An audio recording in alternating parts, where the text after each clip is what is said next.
Thank you, Atlas. Commanding it was. And again, we end up in a 2-2 for the series.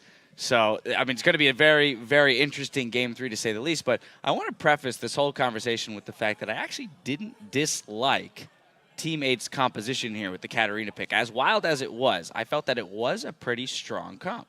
Yeah, I actually really like the Katarina pick. Back in like Season 3 when Voyboy used to play the Katarina top with Warmogs and it was really strong, that was like a prevalent pick. And I kind of was hoping I'd see something along those lines of Katarina coming out strong. But they just had a really bad start to the game when Ryze was, they didn't freeze bottom and Ryze was free farming while Katarina was laning like 2v1 or with Nunu and she wasn't getting the farm she needed.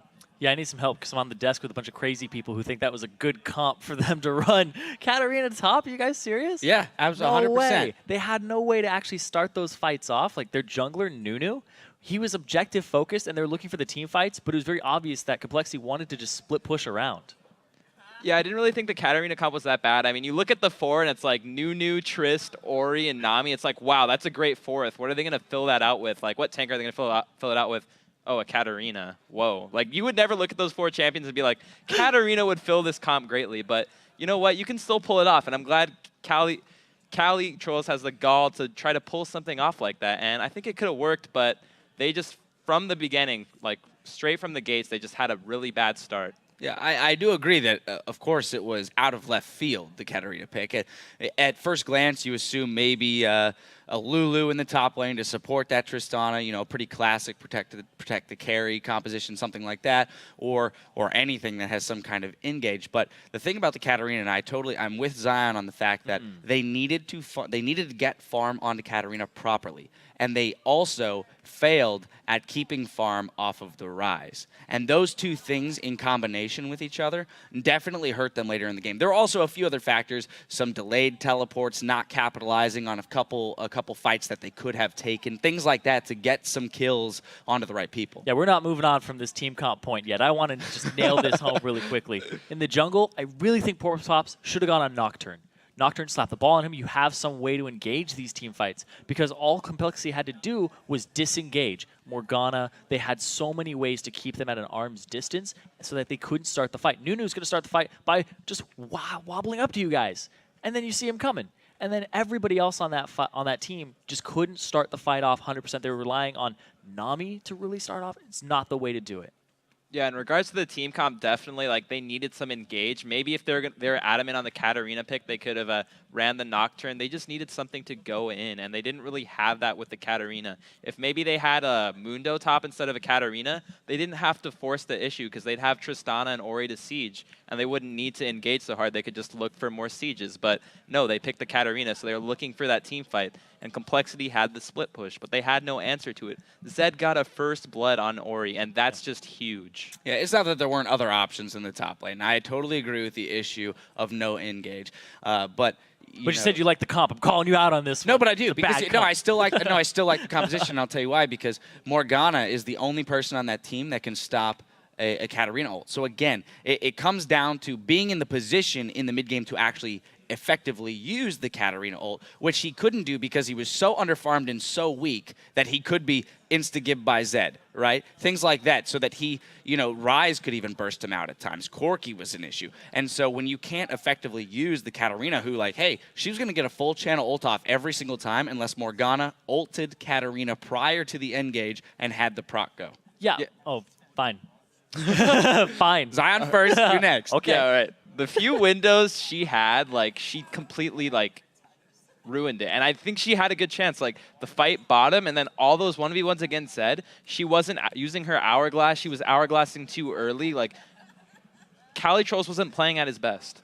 Let's go into that fight bottom that he just mentioned, and then I'll let you finish out your points, Irene. And I'll actually let you talk through this. No, we're gonna give it to him. To Zion. All right. He wants it. All right, 16 minutes into the game, we're going to the bot lane. This is a pretty big fight for Complexity in terms of gold infusion. I'm going to let you just take it away here. All right, so right here it just starts out basically a 3v3 fight between Nami and Trista running away from the Morgana. And then, the teleport comes in. It's 3v3, Morgana, Ryze, Zed. And then everything, it's looking pretty grim. Maple Street looks like he's going to die instantly. Still no teleport from Katarina. Triple tidal wave. That's okay. that's every Katarina's dream. 3 low members that you can get the reset off of. She teleports too late, goes on the Morgana, gets exhausted, and then just dies to Rise. If she had went on either of the carries, she would have been able to get the 2-man ulti off and possibly get the reset that could have changed the game. Yeah. So my point earlier that I wanted to touch on was you were talking about how the Katarina, they lane swapped on him and denied him farm. If there's a Katarina playing top, that's what you do as a professional team, is that you lane swap on her. You're not going to allow her to get that free farm. It's pretty standard to do that. If somebody's going to pick, a really strange top laner, you want to lane swap on it because you know they have a bad 2-on-1. Yeah, but that being said, first item back picked up a needlessly large rod. Yeah. It's not like Katarina was starved for damage. The issue that we're illustrating here is that they didn't execute the Katarina properly. That teleport down to the bot lane. It should have been early. If you were looking at the minimap during that replay, literally from the moment of the engage, she was actually below her blue buff on the minimap, and the minion wave was all the way up at the top of the lane. She was literally doing nothing.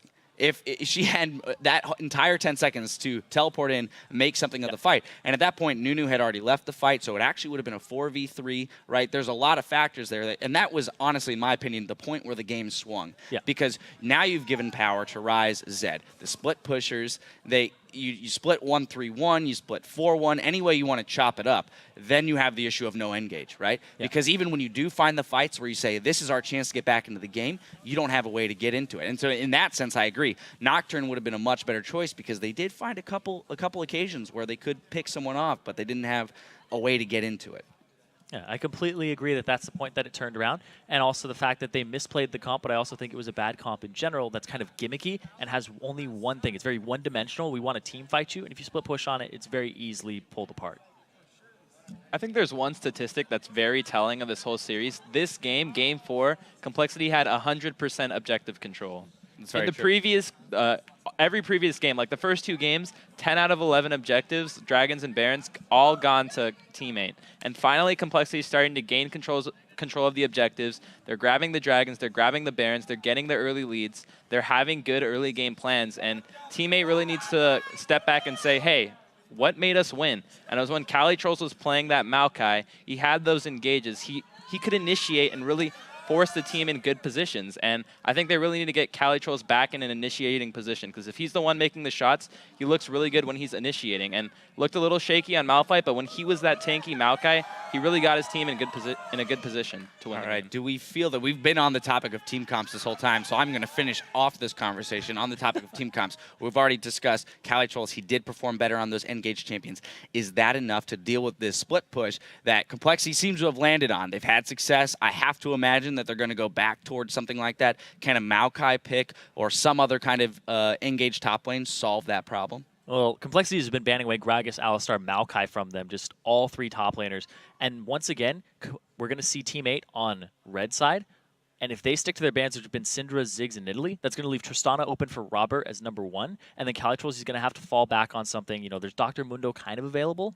But I feel like the team comp here, they really want to save it for a last pick, counter pick here.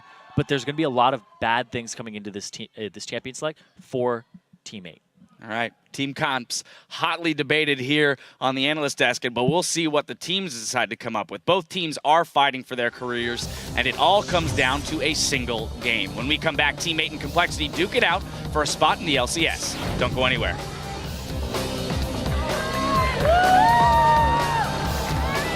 Time to get Penta, guys. Penta kid. From behind, though, the resets could come in. We'll see whether Katarina can make this one work. Oh my goodness, that Deathload is only barely stopped. Oh, there's the Empire play. Robert actually takes a lot of damage. The Tidal Wave not going to do anything, but there's the Deathmark on a Maple Straight. Broly does so much damage. The exhaust, though, he trades 1 for 1. That's going to be Nami picking up a kill. There's the Deathmark onto Calitrolls there as well. Forced to use that flash. There's the Ignite as well. Oh, there's the Deathmark actually onto Calitrolls to see whether Broly can make this one work. Oh, there it is. Managed to clear these out. Look at that. There's the Deathload is coming through. Deathmark has come down. Oh my goodness. What?